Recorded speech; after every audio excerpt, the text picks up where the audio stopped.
we can argue all day long about, is a person going to be more accepting if you can answer their problem faster, or if you can build a relationship with them before you answer that problem. But the fact is that we don't, if it's AI, and again, this is a huge problem. If it's AI, or if it's, I don't really care about what you're going through right now, I'm just here because I'm being graded on, my KPI is how fast can I get you through the system, then those customers are going through the system feeling as if they don't care, they didn't listen to me, and they didn't really solve my problem anyway. And man, that support person had no idea what they're doing. All they're doing is reading a manual, right? Like, all of those things go through our head. Hello and welcome back to Leading with Integrity, the podcast for first-time leaders, managers, and founders. My guest today is the excellent Mr. Chris Hood. His bio describes him as an author, a thought leader, and a digital strategist with more than 35 years experience in online business and tech development. However, as you will very soon discover, listener, that short phrase doesn't really do justice to the man, nor his career and his stories. It's fair to say, I think, that Chris has had a pretty incredible career so far, from retail to film and TV, then to Google and big tech, before finally landing where he is now, starting up his own video games studio. Chris is also a huge advocate of the portfolio career, as it's come to be known. So in addition to running his own business, he's also written a book, guested on numerous podcasts and speaking opportunities, and is passionate in all of these things about keeping a customer focus, getting the most from technology, and ensuring that your leadership is impactful and effective. I had a great time recording this conversation with him a couple of months ago, and there is so much to be gained from listening to Chris's experience and his stories. And if you are a bit of a film buff, or if you like video games, you're going to find loads of stuff in here that's entertaining, enjoyable, and helpful as well.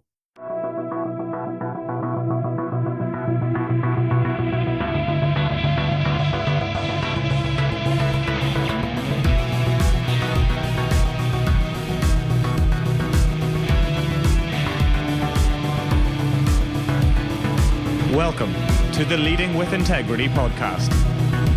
Leadership talk for the modern manager. With your host, David Hatch.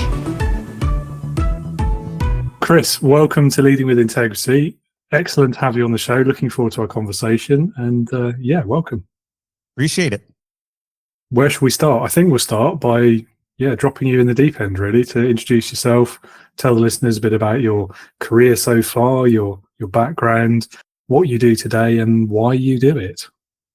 Yeah, the deep end is the easy part, which is, I've been in technology in some form or another, and more specifically media and entertainment, for well over 35 plus growing years. And I started off in a movie theater.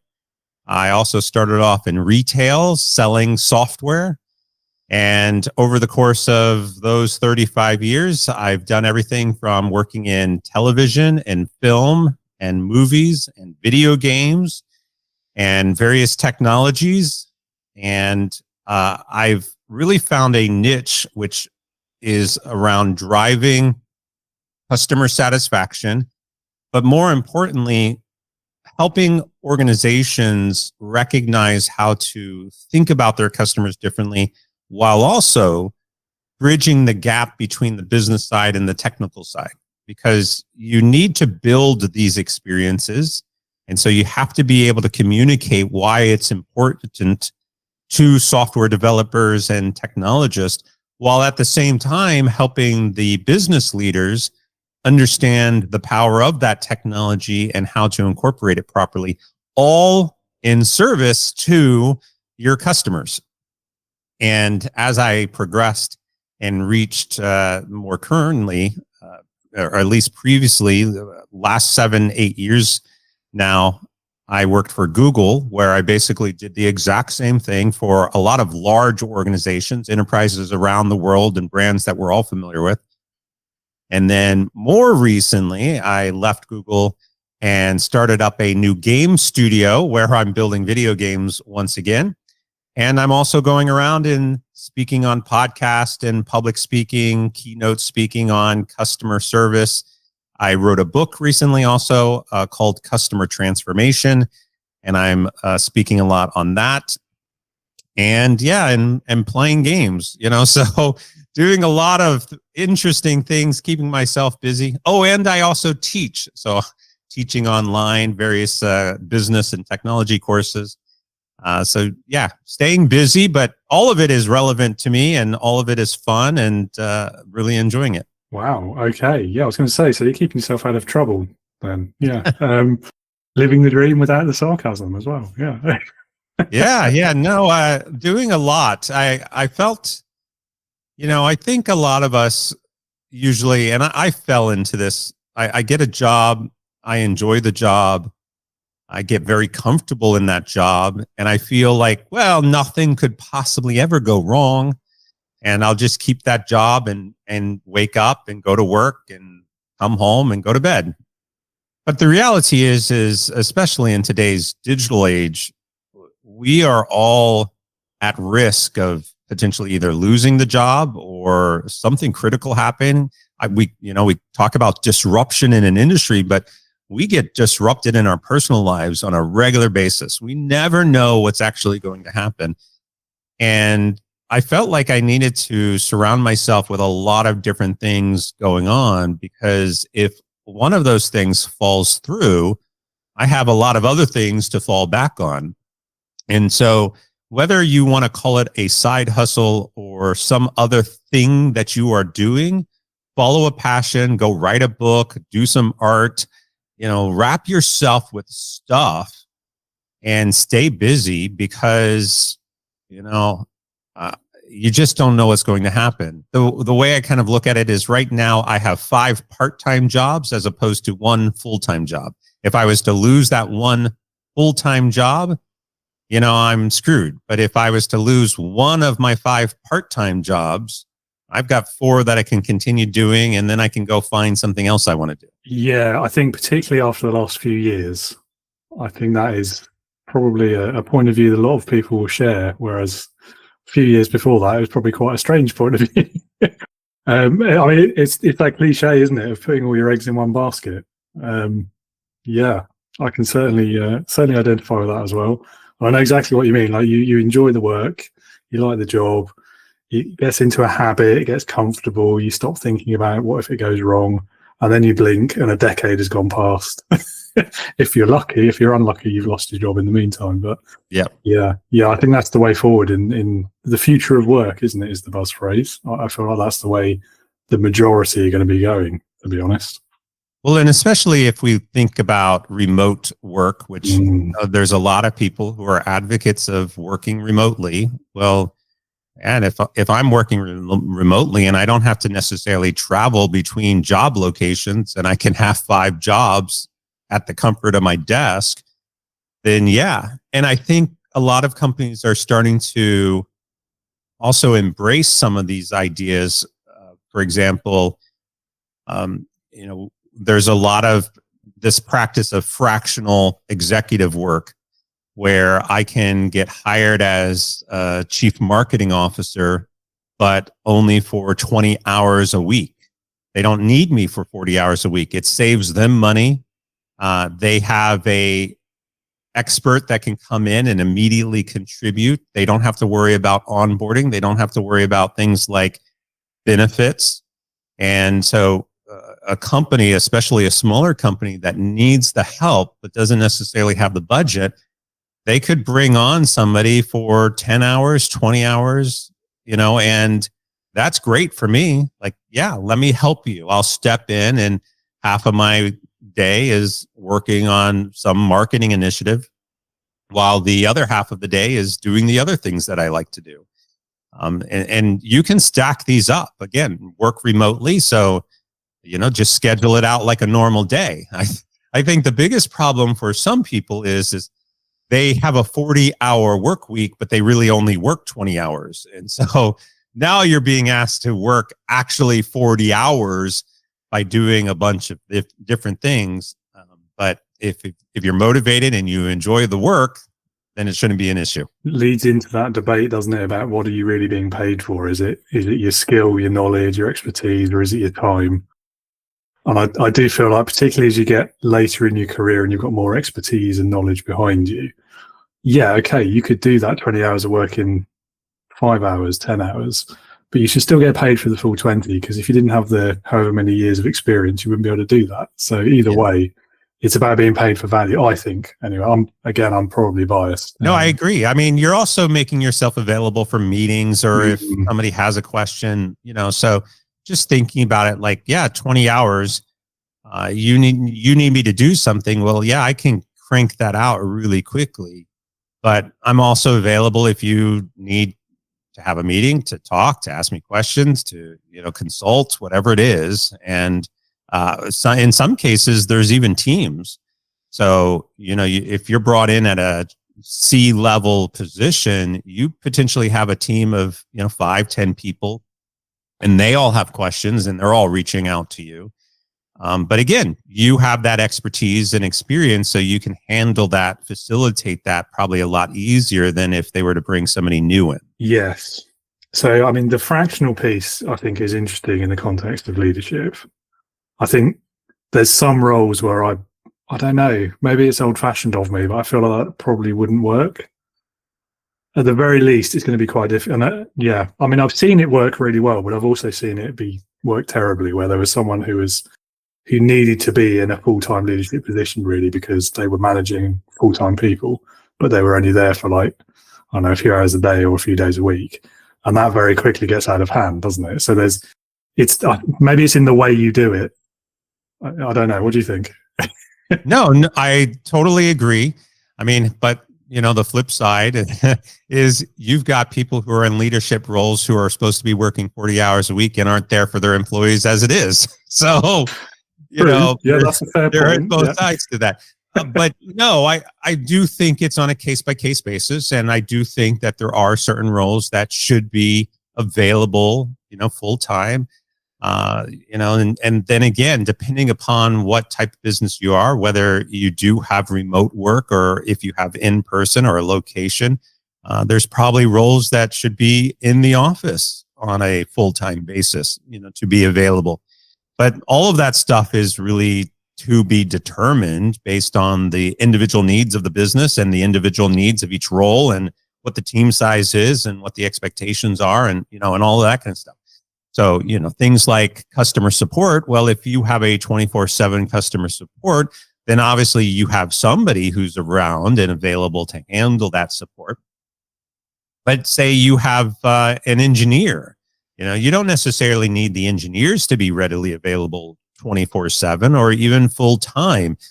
They can be available. And we see that a lot in technology companies that have a remote policy with a 24/7 schedule, but you have potentially one developer, say on the East Coast of the United States, then one developer in the UK, and then one developer, over in, Ukraine, and then another developer back on the Pacific Coast. And so as the globe turns, you've got somebody who hands off that work. And, so you have people at different time schedules to support continuous development.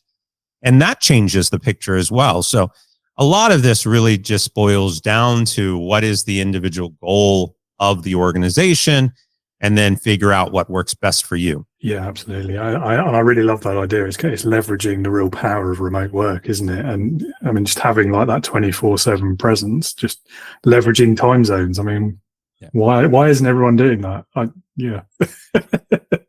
Hey, I don't know. There's lots of things that people say, why isn't everybody doing that? And I said, I don't know. It sounds pretty straightforward to me, but yeah, that's business. Yeah, I guess it's the admin overhead, maybe. I don't know. But yeah, it's an interesting one. So going back to your career history again, we're going to talk about video games because I'm a video game fan myself. But Working in film and TV as well, did you work on anything that we might have heard of, or you're not allowed to say? Yeah, I mean, I did some marketing work on films like Jurassic Park, Apollo 13, Wyatt Earp. I did television for shows like American Idol and The X Factor, the show 24, Gotham, Glee. Yeah, I've done a lot of different things. Very cool. And that was just the G's, wasn't it? Yeah. Yeah. Yeah. Oh, okay, cool. Yeah. I mean, what's your fondest memory from your time in that industry? Because it's an industry, I think, that has a bit of a back and forth reputation for what it's like to work in. I don't think there's any one fond or bad memory per se. I have a lot of interesting stories, that you could reflect back on and say, well, that was interesting. I'm a big fan of Back to the Future, and Back to the Future was released in 1985, and that was a little before my time. But the location where Back to the Future was filmed, Hill Valley, was actually on the Universal Studios backlot. And if you ever went into Hollywood and went to Universal, for a long time, you could actually take the tram ride around and they would show you the different sets. And so as a kid, or when I definitely got into high school, I used to go to Universal Studios, go around the back lot, sit in the tram because I was a guest, and they would take us through Hill Valley. And I got all excited because I'm like, oh my gosh, like there's the clock tower and there's the, this. And, and I would just sit on the tram and watch it. And then a little later in my career, I was working for a studio, and we were on a break. And so it was on the back lot. So I got out of the studio and took a little walk, and I walked up a set of stairs. And as I walked up the set of stairs, right behind a building, came around the corner, and there I was in Hill Valley from Back to the Future. And there's the tower and everything else. And no one's around, and there's no trams, and it's just me. And I'm just able to walk on the set by myself. And I was like, oh my gosh, I'm like in heaven. Like, this is awesome. And, little things like that. Or there's a lot of stories. I was walking around a set once, and I came around and there was a live shoot. They were actually filming something, and I was watching a scene, and I asked, what's being filmed? And it was Captain America, the very first one. And so, you get these little things that just stick out as fond memories because of, not for anything really specifically, but because, oh, wow, that was cool. Like, I remember when that scene was being shot, or I was a part of that. And I think all of that was really what I took away. You get to a point where you've met too many, we'll call them actors and actresses and stars, and you say, oh, isn't that, yeah, that's, whoever it is. And, those are fun and interesting, but I think always the personal moments of being on a set or being, in a particular place at the right time was more fun to me than, the actual experiences of production or post-production. A couple of follow-up questions. Firstly, when you got yourself on the Back to the Future set, I assume you climbed the clock tower and did the zip line down to the street, right? Yeah. Unfortunately, they didn't have that zip line, but here's another quick story, which was at Universal Studios also during the late 80s, they would have a special effects show. They still have the special effects show at Universal Hollywood, but it's completely different than what it used to be in the 80s and 90s. And in the 80s and 90s, they had a Back to the Future scene, and it was the tower, and they would get a volunteer from the audience, and then the volunteer from the audience would come in and be holding on to the clock like Doc Brown does at the end of the movie. And they would pick somebody from the audience randomly to participate. And I got picked So I was able to hold on to the clock and pretend like I was holding on for dear life. But then it's all special effects. Then they show you the post-production to the audience. So that was a fond memory of actually getting to play Doc Brown in a, kind of situational.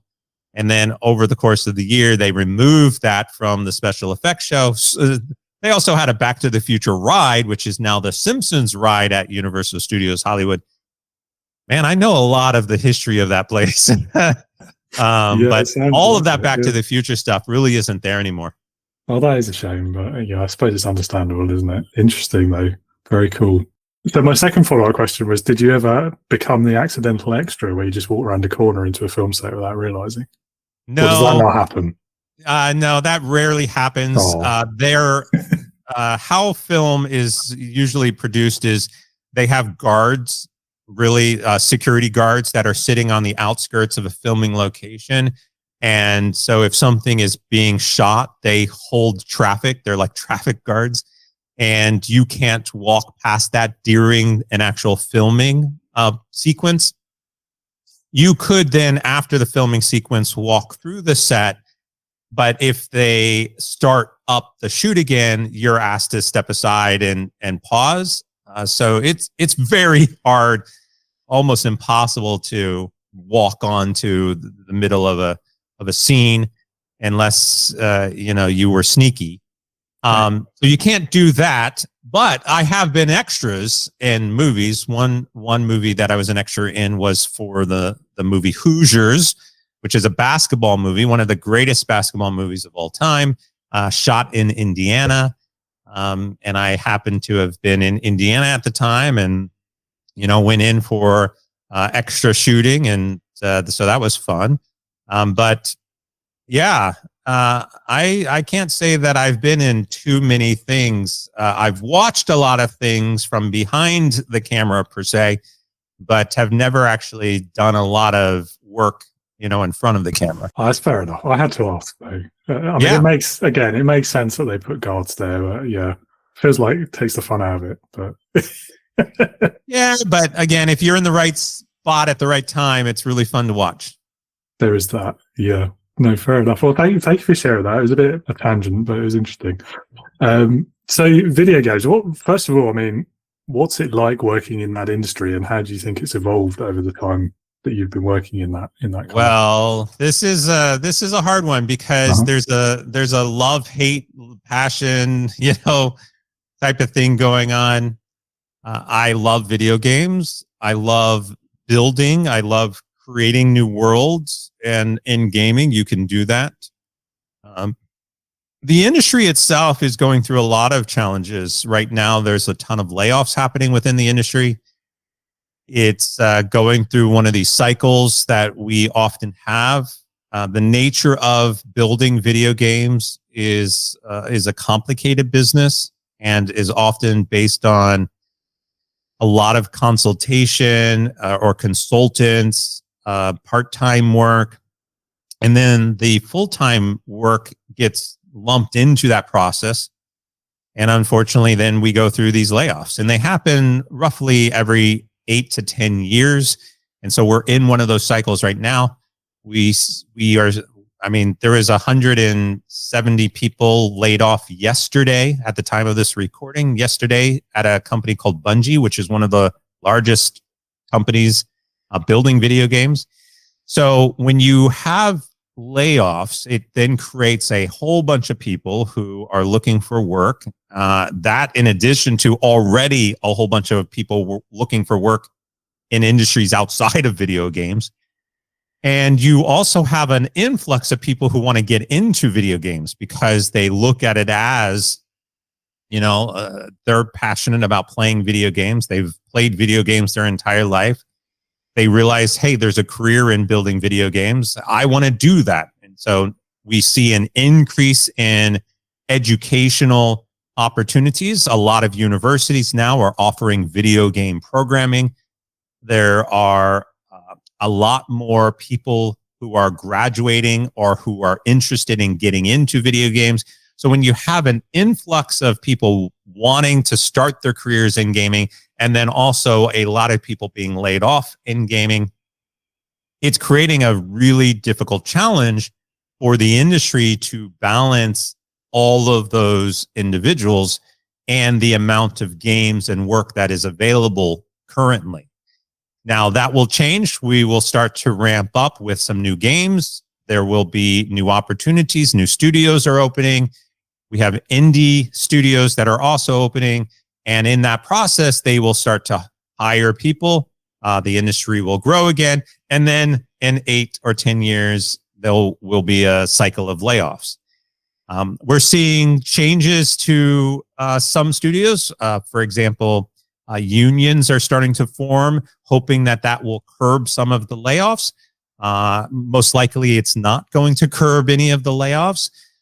It will change the models by which we hire people. We will start hiring more contract labor. And it will turn into more or less similar to the movie industry.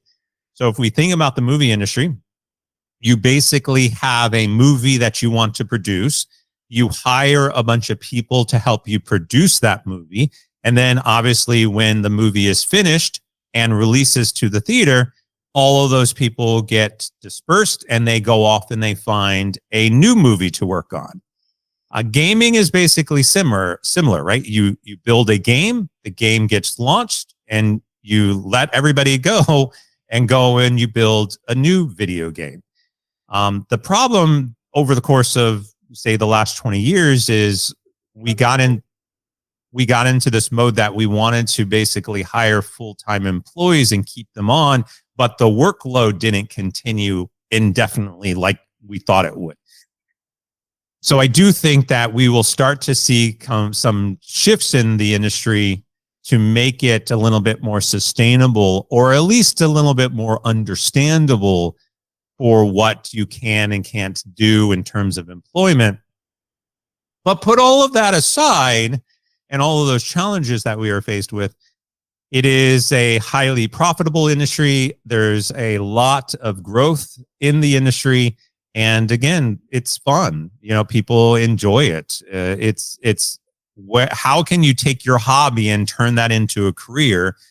And really, that's what gaming has done for a lot of people. It's taken something that they are really, really passionate about, they enjoy doing in their free time, and then making it into a job. And I know that's, how I got into the industry. So there's kind of, again, that love-hate portion of it. Yeah, I guess if you work in an industry long enough, you're always going to have that slight digressing view, aren't you? Yeah, I mean, it's interesting you mentioned Bungie as well. I was just reading about the Halo TV series yesterday being cancelled, which, yeah. Yeah. Yeah, well, I enjoyed this. I mean, I don't know. First season of that was pretty good. Second season was a little out there, but they maintained it, I think, well. It was a little off, but I don't know. There was something about it that was enjoyable. So yeah, I kind of wanted to see some more, but yeah, that's again, where are we going to cut our cost? Again, I mean, it's that love-hate thing again, isn't it? Because I agree with you. It was an enjoyable sci-fi show. It didn't quite feel right for Halo though. And I do see why a lot of the really hardcore fans were really angry about it. But at the same time, who is that helping? Just stop, guys. I think they did a good job of sticking close to the story and giving some of the, things that we would like to see in it. But yeah, for the most part, it did. It felt like a good sci-fi show. Yeah. And if they called it anything else other than Halo, it probably would have been a little bit more successful. That's the real irony of it, isn't it? But yeah. So, and I think video games probably not the only industry like this. It feels from the outside without understanding it very well, but places like Amazon and Steam, and you mentioned about the indie aspect of the industry. So, I mean, is that changing the economics of it at all, do you think? As it becomes a lot easier to basically develop and self-publish in the same way you could write your own book and just stick it on Amazon quite easily now. Not quite the same. There's a lot more tech skill involved, isn't there? But is that making any kind of economic change, do you think, or not yet, or never will? No, absolutely. It is easier today to make your own game than ever before. And because of that, there are a lot of people who are out there making their own games. There's a lot of studios that are popping up and trying to change how the industry looks at games and trying to build new titles. I can't call it a catch-22, but there is a challenge with this process. And it's very similar, I guess you can say, to self-publishing books, because obviously Amazon and other like Ingram, Spark have opened up the world to allowing you to basically write whatever you want to write and publish whatever you want to publish. So now, same thing, we can build games, whatever you want, and publish games, whatever you want. The difference between what we'll call successful and not successful is, I think, the area of challenge. Because just because anybody can create a game, anybody can write a book and publish a book, doesn't necessarily mean that that is going to be successful. In fact, pretty much close to 90% of the games that are published are not successful. So same thing I would say with books, right? You got millions of books out there now, and most of them no one will ever see. So you get into this kind of thought process of, well, are you writing a book to be successful, or are you writing a book because you want to write a book? Are you building a game because you hope to make millions of dollars, or are you making a game because you just want to make a game, right? And that mindset changes the perspective on the conversation, because there are thousands and thousands of games that are made on a yearly basis, and none of them are successful. But somebody spent the time and effort and energy and passion to build it, and that's great. That you can say, I made a game and here it is, and awesome. But there are a lot of people out there that have the expectations, both in books, because I've talked to them, and in games, that if I build it, it's going to be hugely successful. I'm going to make a lot of money. And when I don't, I get frustrated. Like, this sucks. Why wasn't it successful? And that's because there is the other side of it, the 10%. The 10% of games that are successful are usually being produced with massive budgets, 50, 90, $100 million of budget going into a video game. And you've got massive companies, massive investors, massive teams, right? All pushing money and advertising into these large titles. And the unfortunate problem is that they are basically blocking the opportunities and success for all of the other studios. If you produce a indie game, but you don't have the money to advertise and promote it, do the marketing behind it, then most likely no one's going to see it. And if no one sees it, no one's going to be able to give you money for it, and it can't be successful. And so you have studios and publishers and investors that are basically on some level blocking any opportunity for other games to have the opportunity to be successful. And again, you look at it really no different again than publishing. You have books that are on the New York Times bestsellers list. How often is an independently published book, on that list? And if it is, how much advertising and marketing did they put behind that? So it turns out to be really, again, about money and the right, publishers and the marketing.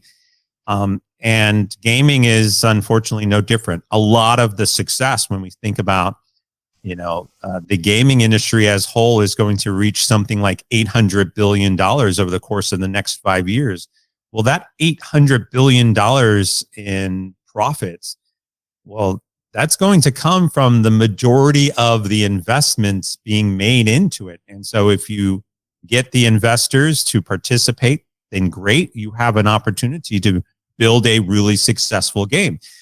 But on the flip side, then you also are answering to the investors who might at any point in time say, well, I don't want your company anymore. And then all of a sudden the company folds and you're out of business. You know, it's very hard. If we put into another comparison, if we think about a product like Uber, which came out of nowhere to disrupt an entire industry and is now used almost throughout the entire world. It had very little investment going into it. It built its popularity, and then obviously investors came in, but it was able to self-sustain itself. Like that type of typical startup mentality where you can disrupt an industry and be successful really has not been done in gaming. Maybe one or two examples where it's actually been successful, where a studio didn't need the funding, didn't need investors, came together with a group of people, built something really interesting and different, and then changed how the industry operates. Very seldom has that worked out. But if it can, then I think we get into, really good opportunities for that disruption and younger people who want to get into the industry and all those other things that we've talked about. But those two sides that, I've explained, you've got the 90% that aren't successful and the 10% that are successful. The difference between them really is money. Yeah, I think that's probably the case in most industries, isn't it? Yeah. I mean, as you were talking, I was thinking, well, it's probably the same in Hollywood, isn't it? And the way films are made and podcasting these days, not dissimilar. The coaching industry probably as well, to be fair. Like everyone talks about how that's the big opportunity, but again, it's how much money do you have to throw at the advertising and the marketing and all of that. That's what really makes the difference, I think, unfortunately. Yep. So if people like us, it's lucky we enjoy it. Yeah. Yeah. Do it for fun. Do it because you want to do it. Do it because you want to build a game. Yeah. But if you're sitting there thinking, well, I'm going to change the industry and I'm going to make a lot of money while doing it, most likely you're not. Yeah. I mean, it's always nice to have a goal to aim for, though. But yeah, I think I'll probably agree with you. Yeah. No, absolutely. Have crazy goals. Yeah. I do. I have crazy goals. Uh-huh. If I can make it happen, awesome. It will be a great case study. But until then, I'm just having fun doing it. Yeah, I do think that's the main thing. Definitely. Changing direction slightly again. I'd love to hear your thoughts on this from the customer point of view, because there's a word that we hear quite a lot in a leadership context, and that word is empathy, emotional intelligence, variations on that theme. And we talk a lot, particularly on this podcast, about why that sort of concept is important from a leadership point of view. But from your experience, like what is customer empathy and why is that important? Yeah, well, empathy, not to probably regurgitate the definition, but it's really about understanding how other people think and feel in the moment. We have used phrases like walk a mile in somebody else's shoes, right? So that you understand who they are. And from a customer perspective, it's critical to be able to understand that so that you can build a relationship and loyalty with that customer.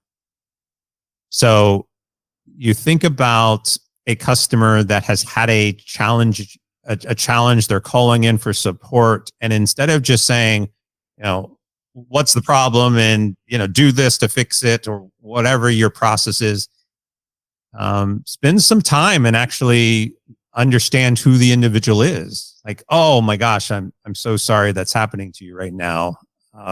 Tell me more. I've told people I would much rather you spend an additional minute or 2 minutes actually talking to the individual as opposed to trying to solve their problem. Because the empathy starts with really building that rapport and building, the relationship so that they trust you in solving whatever their problem is. But if you just jump straight to the solution, they feel like, well, you haven't heard me. You aren't listening to me, which is detrimental to any form of relationship or building a sense of loyalty for your brand. And this is one of the challenges that we are seeing now also with artificial intelligence, because if you do not have that human relationship with your customer, the artificial intelligence can't be empathetic, and the AI isn't going to be able to try to enhance your loyalty. And we can argue all day long about, is a person going to be more accepting if you can answer their problem faster, or if you can build a relationship with them before you answer that problem. But the fact is that we don't, if it's AI, and again, this is a huge problem. If it's AI, or if it's, I don't really care about what you're going through right now, I'm just here because I'm being graded on, my KPI is how fast can I get you through the system, then those customers are going through the system feeling as if they don't care, they didn't listen to me, and they didn't really solve my problem anyway. And man, that support person had no idea what they're doing. All they're doing is reading a manual, right? Like, all of those things go through our heads. And whether this is, we're using customer support as an example, but the same applies to any type of experience, any type of sales routine, any type of marketing. The more you understand what your customer is going through and are able to respond to that in the process, whatever the process is, the more that you are going to build the relationship, and the more or the better that experience is going to be for them, generating more loyalty for your organization. So customer empathy is critical. It is the foundational piece, really, for anything that you want to do as it relates back to your customer. It makes sense. I do feel like maybe, I mean, you mentioned about the debate about whether you're going to win more favor, I suppose, if you solve it quickly versus understanding them and their problem. I do feel like that depends on the nature of the problem a little bit. Because, yeah, and you mentioned AI as well. AI is the new kid on the block for that one. I think these automated switchboards that have been around for a couple of decades, I feel like they're similar thing, similar problem, just different technology. And you think back, I mean, even just like customer service, phoning up like your energy provider or something because your meter's not working, something just day-to-day routine like that, where there probably is a very simple solution. And you have to sit on the phone for 20 minutes on a premium rate number while you go through the automated switchboard, you listen to the stupid music and so on and so on. You're right, there's no empathy happening there, but also all you want in that scenario is a quick fix. And you maybe don't necessarily want that relationship building side of it. So yeah, I don't know. I feel like there's a line to walk between both, depending on how complex the problem is, I suppose I'm trying to say. Sure. But then there's also, it depends, right? Yeah. Let's use a scenario like, I need to reset my password. Now, resetting your password by default is a very simple process. We can pretty much do it ourselves on whatever website we're on. There's a little link usually that says reset your password, and you go through that process, etc. But let's just assume that you had to call in and talk to somebody to do this. And let's include AI, and let's look at the empathetic point of view on it. If I had to call somebody to have my password reset, there are going to be some individuals who just want the solution. It's easy. Like, and again, theoretically, press 1 to reset your password. Great, your password's been reset. And so there are individuals who want that instant, just do it for me. And yet there are also individuals who need to talk to a human being to help them through that. And there could be any number of situations, for example, and I'll get pretty extreme on this, but let's just say for an example, I really have to access my bank account because my home just burnt down in a fire, and my computer and phone and all of my paperwork and everything is destroyed. And I'm having an awful day right now, but I have to access this one account and I can't remember the password, and I can't access a computer to be able to change my password. And I just need to talk to somebody because I need to explain to them what's going on and be able to have them manually change my password for them. Completely different scenario, and one that requires an empathetic point of view. Because if somebody got on the phone and explained all this, the first thing out of their mouths would be like, oh my gosh, that is awful. How can I help you? Right? And yet we also have AI. So here's the first question for AI. Can AI recognize the individuals who just want to be able to quickly reset their password versus the ones who actually need to talk to a human? And if you think about this from, say, a self-checkout process at a grocery store, there are self-checkout lines, and there are definitely people who enjoy self-checkout. And then there are people who don't like self-checkout. And based on the amount of groceries that you have only 2 or 3 items, self-checkout, you have a entire cart filled with groceries, you may need to go through the regular line. And yet we don't have any type of traffic signal at a grocery store that says, oh, you look like a self-checkout person, go over here. And oh, you look like we think about that on our own. And then we get into the various lines based on any number of conditions. And yet again, artificial intelligence is basically lumping everybody into the exact same lane and trying to force them into a quick solve solution based on what they input without understanding the context of what they need at that time. If I got onto a phone system and I really needed to talk to somebody, and again, we've experienced this, because my house is burnt down and I don't have the information you need, and it's going to be easier to answer your questions and prove my identity to a human being than to an AI. The AI is simply saying, oh, to reset your password, go to the website and press this link. I can't, right? So I think hopefully I've provided some, thought process here of that. It depends. It really does depend. And you have to recognize that not everyone wants that fast experience, even for things that you would expect the fast experience for. And not everyone is going to have an empathetic experience where you've got to have that human connection. The power of AI is really to be able to determine which is which based on that personalization approach so that you get the right answer and the right mechanism to the right person at the right time. Yeah, I know what you mean, particularly the supermarket example, when, people are self-selecting at that point, aren't they? And it seems to me, so if we're talking in a digital remote kind of sense where people are just going on a website, the self-selection there is the people who pick up the phone and want to talk to someone. That's the clear indicator they're looking for the empathetic approach, isn't it? And not the quick fix. Yeah.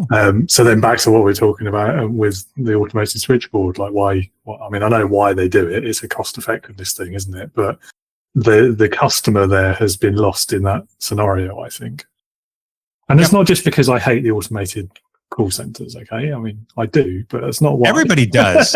Everybody does. That's the crazy thing about it. And so they think, well, okay, the automated systems people hate, so we'll just put it in with AI. And the AI will take care of it all because it will sound like a real person, but we know it's not. We still know. It's like, just get me to a real person. Pound, operator. Yeah, that's it. It doesn't sound like a real person, and it's still just regurgitating the same set of limited options, isn't it? Exactly as you've described.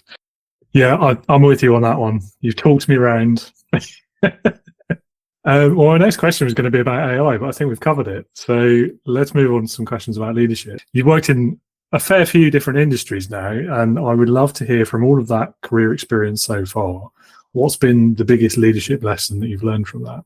Customers are always first. So maintain the fact that customers are always first. And I think this is a challenge for a lot of leaders, because I think leaders get into the mindset of, oh, I've got so many things that I'm responsible for. I've got so many different things going on. Oh, I've got a budget that I have to be worrying about. I've got all these team members. I've got hiring. I've got people, I've got drama in our organization. The culture is crumbling. I've got stakeholders that I have to answer to. But at the end of the day, you have to root yourself in the understanding that your customer has to be first, no matter what, because simply put, without your customer, all of those other things don't exist anymore. Without a customer, you don't have a business. Without a customer, you don't have employees. Without a customer, you don't have budgets and payrolls and drama. You don't have any of that without a customer first. And so you have to constantly reflect back onto, how do we satisfy the customer? What are we doing on a daily basis within our team, within our organization, to listen to, understand, and deliver to that customer? And if you can do that, then a lot of the other things start to actually pan out, because things like layoffs and employee dissatisfaction all are contributing to the success of the organization. If the organization is successful because you are delivering to your customers, a lot of the other stuff internally actually starts to improve. It's no different than sports. Winning teams are happy and successful in sports. Losing teams are miserable with drama, right? Like, it's natural. The same applies for any business. So focus on what is going to lead you to that success. Everything else in leadership really just boils down to being able to listen to people, being able to understand all of the other stuff that everybody else talks about. You know, the empathy in leadership is obviously data, and looking at the data and following the data. Don't use your opinions. Even in a position where you've been in a situation or an industry or a job 30 plus years, and you actually know what you're talking about, like myself, I'll still look at the data. Let's look at what the data tells us, and then let's make an educated decision based on that. I think too often leaders say, I know, let's go do this.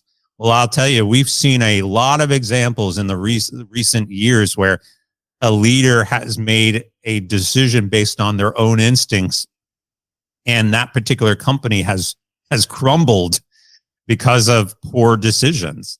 And they could have easily been resolved if you just looked at the data and made those decisions, or listened to your customers and made decisions based on the customers. Yeah, look, focus on your customer, look at the data, make decisions, and then everything else, you know, being empathetic and listening and transparency and praising your employees and all that kind of leadership stuff comes after those two. I'm not sure whether I agree with you that the customer has to be absolute first. For me, I think it would be the people as the leader anyway. You don't have people without customers. But you don't have customers without people. No, not necessarily. No. I could build a product by myself and launch it. But you are the people customers in that situation, I would say. But I can satisfy myself.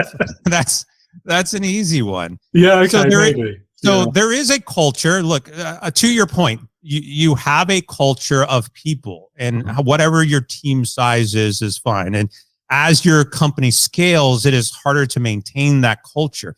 But your culture still needs to be focused on delivering to your customer. So if, you know, one argument is, let me look at it, or let me talk about it in a different way. There's a lot of businesses out there that will lose employees. And then what is their next step? Well, we've got to replace this employee. And in some cases, they go to replace those employees and they pick the very first person that interviews for them. Or they just immediately pick somebody, or they pick somebody, you know, they pick somebody that is a reference. Like, do you know anybody? Yeah, I know somebody. Let's bring them in. Oh, you're hired, right? They get desperate to hire somebody because they need to fill that role. What typically happens in that situation is you are introducing a component that disrupts your existing culture. And so if your culture is customer first, and you bring somebody in that doesn't align to that customer first mentality, then you are introducing problems within the culture to be able to deliver successfully. And even if it's not a culture, whatever that culture is. Now, what's interesting is the reverse also happened. There's a lot of people out there that are unemployed and are looking for work. And if I was to tell you, let's say you've been out of work for 6 months and I now have 2 job offers for you. One job offer is at a company that you completely disagree with, you don't align with, you have different ideals, your values are different. And I say, you can have a job here for more money, right? And more benefits, and you can work from home, remote, all, like everything you ever wanted. But idealistically doesn't align at all. And then there's another job where you align perfectly with the ideas and the values and what you want to accomplish in your life. But it pays less and you have to go into the office and everything else. There are a lot of people out there that would take that job and go to work in an environment. We talk all the time about enjoy what you do, be happy at work, all these kind of cliches. And yet there are thousands, millions of people in the world that would take a job at a company that they know that they would regret and they would hate, and they would, every morning they would wake up and be like, I don't want to go into this work. Or their values are not aligned, and they still go and they work at that company. And so you think about these alignment issues with the people at a cultural level, and you have to then figure out, to your point, how do we get those people aligned within the organization? That is the people part of that. But that is also process and policies that are first wrapped around what your goals are. If your goals are, I want to deliver to my customers first, then I go and I hire people who have the same values and alignment. I don't get desperate and I don't go and hire the first person I want that disrupts that organizational flow. I have to go and make sure that it's the right fit. And in doing that, you are managing as a leader that culture, and you still are focused on building a team that is aligned to customer first. I definitely agree with that. I think the number of people who would take a job based on the pay first is smaller than it used to be. And I do think it's getting smaller as well. I think the purpose first, the values, the fit is a lot more important to a lot of people than it used to be, particularly in kind of the newer generations entering the workforce, particularly after the COVID years and everything that implies. Of course, there's always going to be someone who, I need the money for whatever reason. It may not be right for me, but I just need the money. Yeah, no, I totally agree. I do think we're seeing a trend where that decision is going to be a lot different. If we were to remove the second job and your only job offer was a company that you didn't want to work for, you would still go and work for them because you need the money, right? Absolutely. Yeah. But that's part of the challenge, right? It works both ways. It's really interesting that we continue to go to work for companies that we don't want to work for because our values are not aligned, while at the same time, companies are hiring anybody that completely is outside of what their culture is that they want to establish. Yeah, it feels like a shared culpability there. Maybe not blame. Blame's the wrong word, but it's both sides, I think, need to meet in the middle and approach it a different way. But we have seen, and I personally have witnessed this, like in an interview where you say, our culture is blah, blah, blah, blah, blah. How do you feel you'll fit in? And what's the response? Well, yeah, this sounds great. That's exactly who I am, because you're saying whatever you can say to get the job. And so there's a lot of challenges in that process. Yeah, don't get me started on interviews. Just like that whole process, it serves nobody. No, the hiring manager isn't getting the best person for the job. The person being interviewed is nervous wreck, probably. They'll say whatever they need to say or whatever they think they need to say to get the job, and it serves nobody. I'm not a fan of that process. Yeah, well, this is another area which I've done a lot of writing on, which is I feel like the hiring manager shouldn't be in part of the hiring process at all. I think you need to actually ask the questions related to your culture during the interview process. So if you are customer first, you should be asking customer-centric types of questions to every employee, not even non-customer facing roles, like say technology. If I'm hiring a software developer, instead of asking him questions like, well, can you tell me about the database systems that you're using, blah, blah, blah, blah. You should ask a question like, well, in data design, do you think the customer has any impact on how you will design these systems? And see what they say. Like introducing the element of your culture in that interviewing process by hiring people changes the entire perspective, right? Because it gives you a deeper insight to who that individual is, and it ensures that who you're hiring directly fits into the culture of your organization. And you remove the biases in the process because you don't have a hiring manager who's like, oh, I really like this person. You have external people within the organization that recognizes what is the cultural fit. And if they say yes, that they're a cultural fit, then it doesn't matter what the hiring manager says. It's, you remove the bias in that process. Yeah. I mean, practically speaking, though, I can't imagine any hiring managers I've ever encountered who would be happy taking on someone they had no say in whether they were hired or not. That's how Google does it. Google does it this way. And I mean, I'm going to do it. I do it at my company, right? Because again, your goal is to maintain a culture that is focused on the ideas and values that you implemented. If that is a standardized approach, then it doesn't matter who is doing the hiring, because theoretically you are bringing in the right person. And then the hiring manager should be ecstatic because they didn't have to necessarily go through that process, and they get a great candidate that they don't have to really, train, because they theoretically already fit within the organization. Personality types, values. Again, I think far too often, and I know there's probably a lot of people who are disagreeing with me on these things. Far too often, the hiring manager is the worst person to make a hiring decision, because of the bias that they are going to introduce. Like, oh, I really like this person, I'm going to bring them in. And then 2, 3, 4 weeks later, it's like, oh, they're not a good fit, Yeah, you made that decision though. How do you remove more bias? And we're not just talking about like DEI types of bias. We're just talking about purely, self-serving bias. Like, I don't want to hire this person because they're smarter than me, and that might disrupt my organization. Like, I personally, my job is at risk. My ego is involved in this process, right? All of those factors happen when the hiring manager is involved with the hiring process. You're not wrong. You're not wrong about that. I'm not wrong.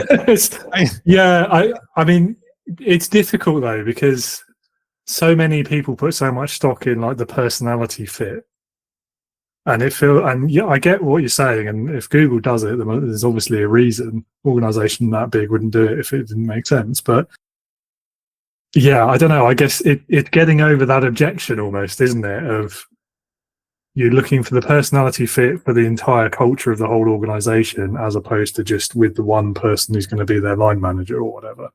And I think that is a big mindset shift.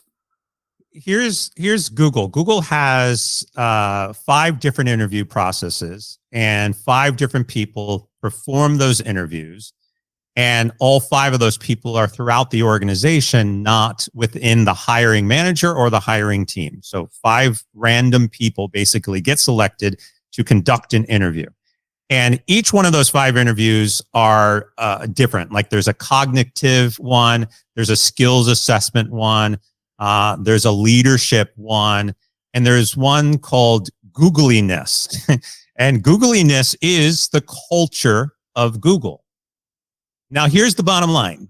You could pass the cognitive, you could pass the skills assessment, you could pass all of these with flying colors, proving exactly that you know what you are doing. But if you fail the Googliness, you won't get hired, because you're not the right fit within the culture of the organization. Now, there's pros and cons from a Google perspective, and other people. Google has an unlimited supply of people applying. So when you get 10,000 applicants, you have the ability to be choosy and pick who you want on your team. And so you can wait for that ideal fit. Smaller companies that are only getting 2 or 3 or 4 applications per role, they've got a much harder time going through a process and eliminating, because if you said, well, I've got 4 applicants and none of them are culturally a good fit, and I've got to remove all of them and wait for the next batch, it does become a lot harder. That's obviously reality. But that doesn't mean that you still can't have a focus, and you can't set up, you can still set up the structure, especially if you're a new organization. Like for my video game company, I hired, we brought on a couple of C-level executives, co-founders will say with me. And I told them right up front, like, you're not going to be doing the hiring. Like, I said it as an establishment, you're not involved. And they said, oh, okay. Like, so I think some of this is you got to start, from the beginning, what that hiring practice is going to be, establish it as part of your process so that as you do grow and scale, that expectation is already there. I agree with that. I mean, I'm a firm believer in a lot of leadership aspects, actually, that the real trick is in establishing it from the beginning.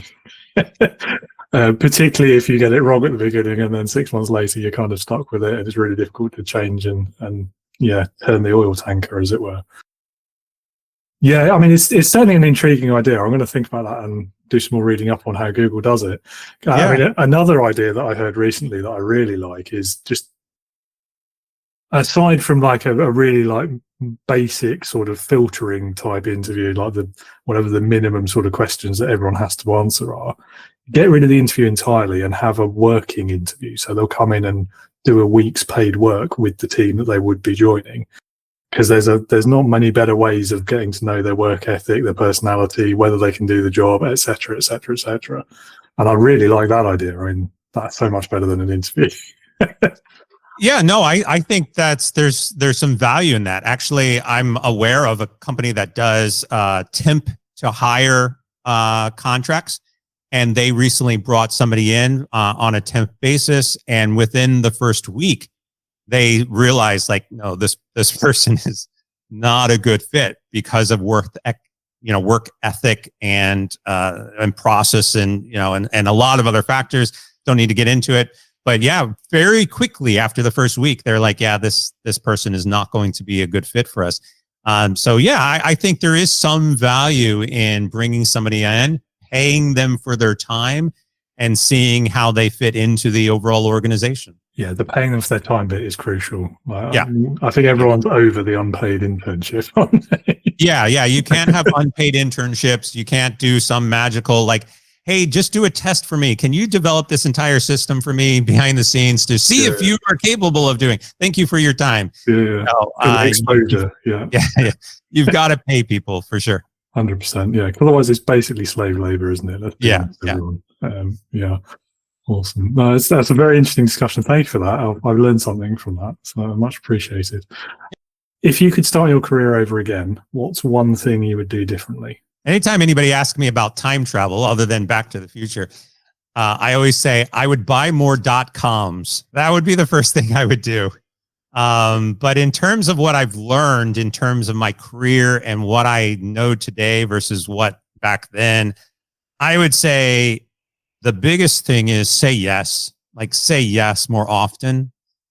There was a lot of times where I was presented with different types of opportunities, and whether I was fearful that I would be successful in those opportunities, or I didn't think they were the right fit, or any number of reasons that I passed them up, I probably would go back and say yes to almost all of them now. Where I am in my career today, I love, and I could clearly see that if I would have said yes to any number of different things, where I would be in my career today would be in a completely different place. So that's a typical time travel paradox. Like, I love where I am today. If I would have made a different decision, I would be in a completely different place. But I think overall, the experience of what I could have accomplished would have been a lot different if I would have just said yes. Like, if I would have just, sure. What harm is it to go and try something new? And if it doesn't work out, it doesn't work out, but at least I tried it. I think more people should definitely take those opportunities and just try it and do it. Yeah, it's the classic conundrum, isn't it? I guess it depends whether you believe in fate or not, and whether it's all predetermined. Because you might have said yes to everything and still ended up in the right place. Who knows? Don't know. Yeah, it is a fun question though, and I think it's a good answer as well. It's probably the answer I would give too if somebody asked me the question, because you think back to all the things you said no to because for whatever reason at the time, like it was too big a risk, or you're afraid of what might happen or what might not happen, and in hindsight, it's just like, you know what? None of that would have mattered. Like, worst case, it was a few months or whatever, and I'll figure out I don't like it. I'll go and do something else instead, or I'll say yes to the next thing. And it's wisdom is what it is. Yeah, I mean, in 1990, I was invited to go for an interview up in Hollywood. And I go up, I enter this building. I have no idea what it is. I've just, a friend said, hey, they're interviewing. Would you, put my name in, whatever. I show up. I'm talking to this guy who's explaining to me, that they are building a new TV show. They need help with some graphic special effects on the TV show. It's a popular show in like Japan or something, and yada yada yada. I'm like, okay, yeah, sounds interesting. I still really have no idea what you're talking about. And so they then said, well, let us show you what we mean and what we need people to do. And so they proceeded to show me on the screen, these characters, they were fighting, and they were hand drawing the special effects onto the film itself, because at the time there wasn't really any special effects programs. We weren't into the age of 3D. We hadn't reached Toy Story and Pixar yet. And I was looking at it and I'm like, my gosh, I can't do this. Like this is way beyond me. Like, it's interesting and it's cool, but I can't do this. So I said, thank you. I don't think it's a good fit, and left. The TV show was the Power Rangers. And looking back on it now, I'm like, well, holy man, like maybe I should have done that. And then looking again at like Disney and Pixar and Toy Story, I was doing 3D modeling as a hobby in my basement because it was something fun to do, and never really thought that was going to turn into a career. And there's this entire trajectory that I could have been a part of all of that 3D world back then, but basically looked at, the TV show Power Rangers and just said, I don't think this is for me. What if I said yes? Maybe, lots of things probably would have been different, but no, don't know. Who knows? All I know is I interviewed for special effects artist on the Power Rangers and turned it down. Oh, well. Yeah. Oh, well. Yeah. Oh, dear. That's a cool story. Oh, dear me. Never mind, eh? Leadership heroes. Yeah, so, last question, my favorite question. It's called Leadership Heroes. So if you had to pick one person, and it could be anyone you like, alive or dead, past or present, real or fictitious, who in your opinion would perfectly embody leadership, who would that person be and why? Perfectly embodied leadership. I don't know. There's a lot of fake presidents in movies that are always fun. Like Independence Day is a great U.S. presidential speech. Leadership, I think, creates an interesting dimension to this question. Obviously, there's a lot of variations on this question. I always say that the person in history that I would like to meet the most is Albert Einstein. I think that would be a fascinating conversation. Just sit down for lunch. Leadership, you start thinking about people like maybe Alexander the Great. That might be an interesting conversation for leadership. Maybe again, U.S. George Washington, Queen Elizabeth would have been fascinating to sit down with, when she was younger and pick her brain about leadership. That, I think your question also comes with the age. Like you think about Queen Elizabeth.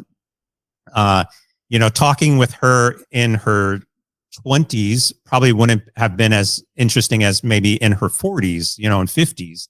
That would be really, really an interesting conversation, I think, in terms of like what we saw in terms of the change in the world at those times and what she was going through and the monarchy and leadership and history.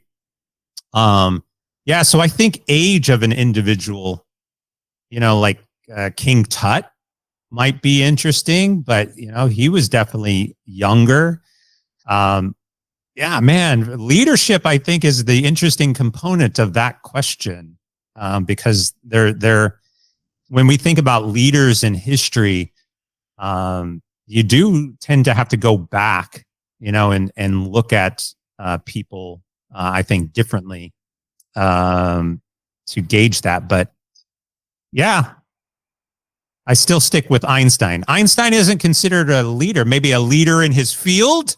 We'll take that play on it, and we'll call it a day. Yeah. So interestingly, I think there's only a couple in there that you've listed that nobody's ever picked. One of them is Queen Elizabeth II. The other is King Tut. I'm not sure about him. I think his life was too short. Yeah. That's why when I was thinking about the age, I'm like, and maybe. Also, he's so far back in history. Like, how would we even know? But yeah, it's interesting. Einstein, though, has been picked once before, I think, but he's a great choice if we're talking about kind of the moral leadership and leadership by example. If you think about it, and it was leadership, I think, not just in his field, but generally.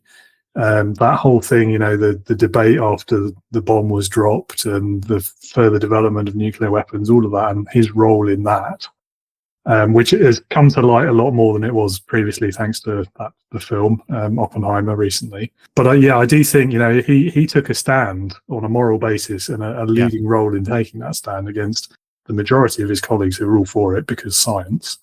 And he was one of the few who was saying, well, look, just because we can doesn't mean we should.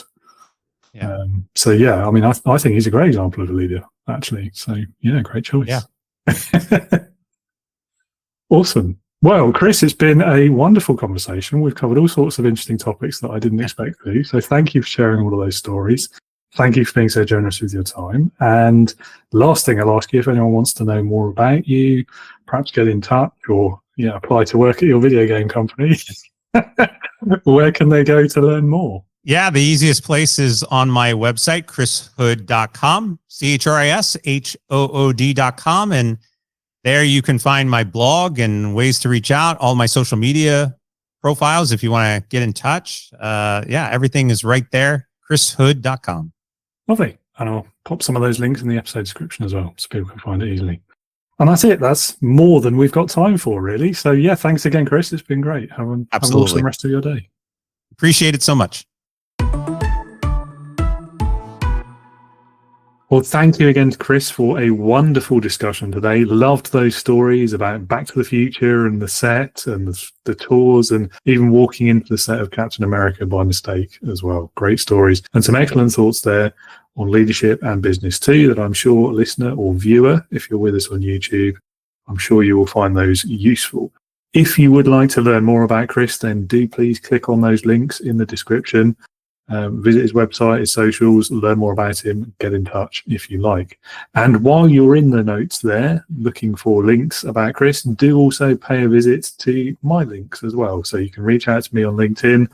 You can go to www.leadernotaboss.com as well to register for the Leader Not a Boss newsletter, which goes alongside this podcast. You'll also find a big green button on that page that'll allow you to sign up to my Integrity Leaders online community for new leaders, just like you, hopefully.